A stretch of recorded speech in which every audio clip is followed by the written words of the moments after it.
There's sort of a confluence of reasons why so many cyclists live and train in Boulder. One is obviously the altitude.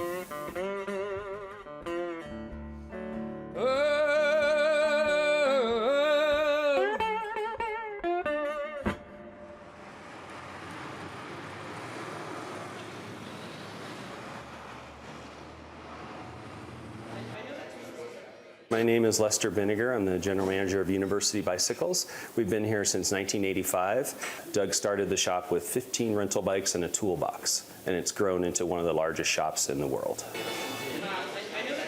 Because of the altitude, it's been a place for racers to come and train and live a healthy lifestyle and just prepare for the races all around the world. People here tend to measure their fitness and capabilities by the height of the mountains they climb, where they live.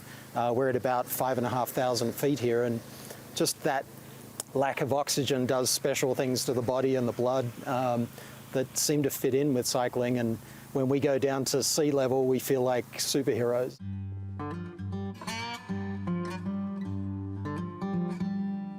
I grew up in Golden, Colorado, so half an hour down the road, and being born and raised at altitude, I don't know.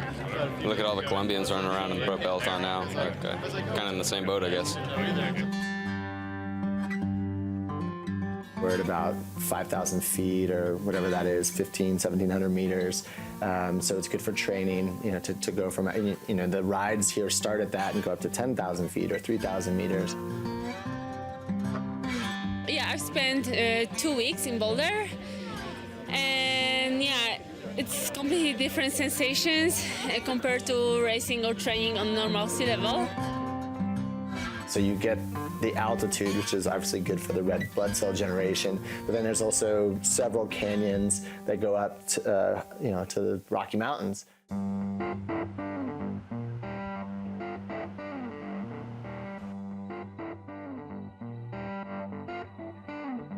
Depending on what discipline of cycle you're in, it's if you want to do time trial practice, whatever else, just North Boulder here, they've got great roads with not a lot of elevation change. If you want to practice your climbing, you've got, you know, a sustained hour-long climbs. We have everything from flats with wind to Grand Tour length climbs to super steep climbs. I mean, we have every bit of terrain a road cyclist could dream of training on. Yeah, we have a little bit of everything.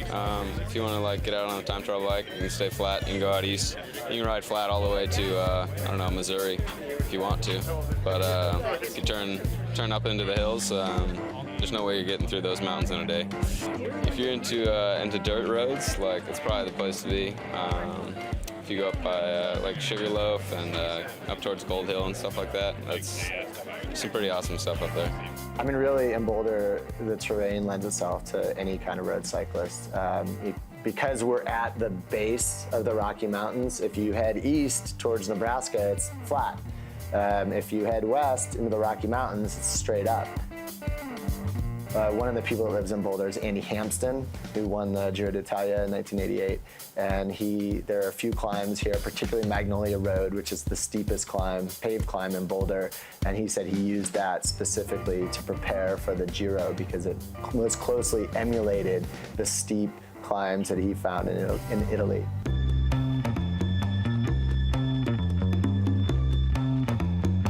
Yeah, I was born in Boulder, Colorado in 1990. My dad was actually born in Boulder. So we got a second generation Boulderite. A lot of transplants, a lot of people moved to Boulder from East Coast, West Coast.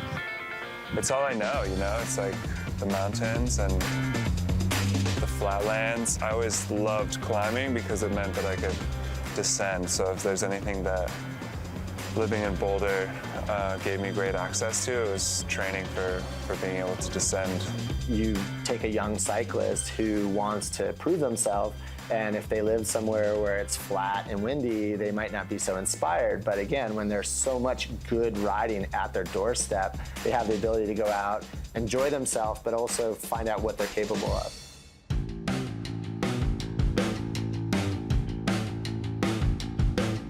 FLAGSTAFF. FLAGSTAFF. FLAGSTAFF. FLAGSTAFF. FLAGSTAFF. It's definitely the most iconic climb for us because it's right out of town and anyone can ride up it, and it's relatively safe to do so.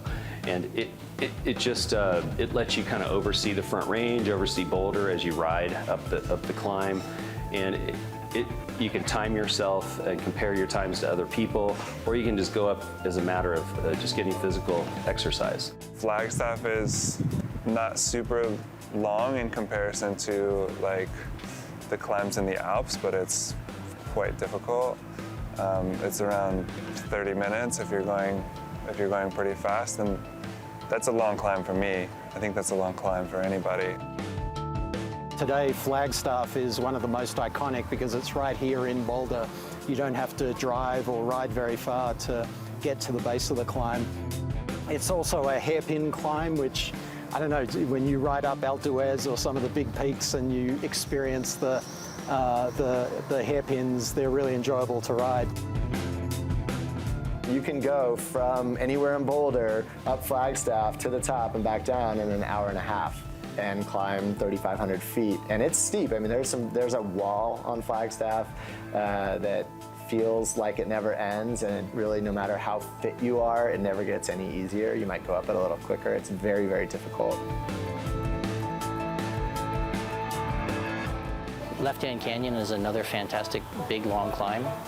Starts out on the edge of town and you cycle all the way up to Ward, one continuous climb, and that's also a beautiful route, very popular.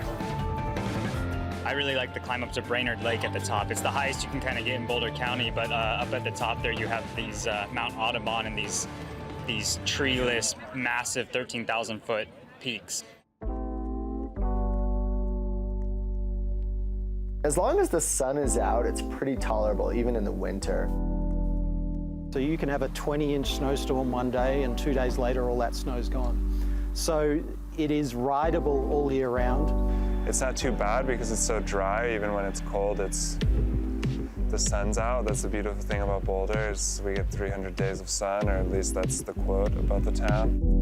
When you think of, like, we have so many beautiful days and just so much fantastic scenery on every ride you go on, whether it's a mountain bike ride or a road ride. So there's never a lack of beautiful places to be.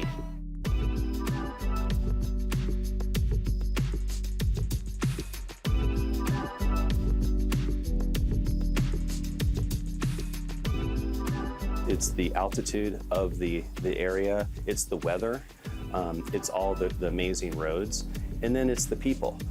People like Michael Eisner, who started the Red Zinger Classic, and people like Davis Finney and Andy Hampston, who come from here and have helped make it the place that it is. You have Davis's and Connie's son, Taylor, now, and so it's just been this perpetual turnover of bike racers that have fed off one another and trained with each other, and it's just an amazing community if you want to ride your bike fast. My dad brought me to my first bike race, which was just out basically on East Pearl, and he would ride with me all the time when I first started. I also rode with Michael Berry, who used to race for Team Sky and Discovery Channel, and he showed me a lot of the routes up in the mountains.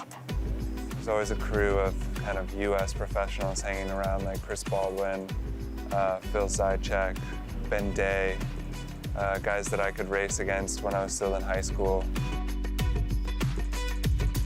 There's a joke that living in Boulder is a little bit like living in the Olympic Village.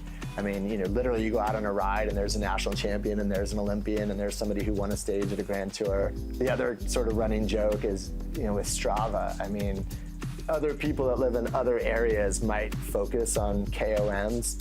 If you live in Boulder, you don't focus on KOMs because Taylor Finney has the KOM or Lachlan Morton has the KOM. I mean, these are national, international level athletes.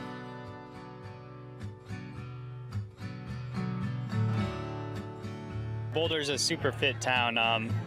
It's kind of funny, I grew up there, but now I left and I live in California. Everyone else moves to Boulder to be an elite athlete, so I left. But I was born and raised there. I had a different Boulder than a lot of people because, it wasn't that elite sports scene. It was my high school friends. But of course, growing up in Boulder, my entire group of friends in high school all had like their sport that they were excellent at, like everyone has a sport in Boulder. everyone is at ease there and like super happy and positive, and you've got so many inspiring people to like talk to or like hang out with.